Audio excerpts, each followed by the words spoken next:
Katika video hii nakuletea top 5 ya mastaa kutoka katika industry ya muziki wa Bongo Flava ambao wamepotea kimuziki baada ya kutoka katika lebo ambazo zilikuwa zikiwasimamia kazi zao za kimuziki. Namba 1, Baraka da Prince, nafikiri wengi tunamfahamu sana.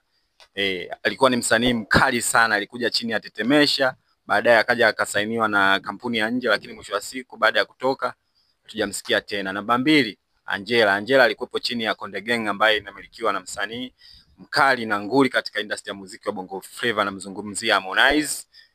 Angela naye baada ya kutoka katika lebo ya Konde Gang hatujamsikia tena mpaka kesho, na alitangaza kabisa kwamba anaacha muziki.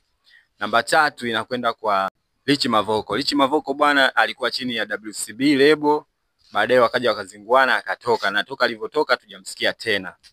Namba 4 inakwenda kwa Mac Voice. Mac Voice bwana alikuwa chini ya Next Level Music ambayo inamilikiwa na Rayvanny Vanny Boy, umeona.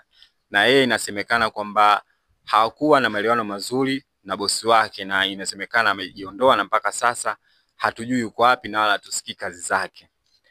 Namba 5 na ya mwisho inakwenda kwa Aslay Siaka. Nafikiri Aslay watu wengi tunamfahamu, alianza Mkubwa na Wanae, wakaja wakatengeneza kundi la Yamoto Bendi, alikuwa na kina Beka pale na kina Enoki Bella.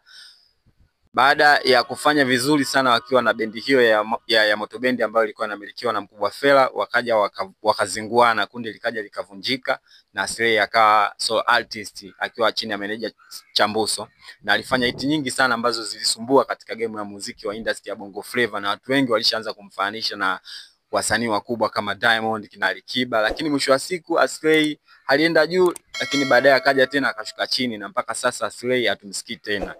Bwana, hiyo ndio list ya mastaa ambao walipotea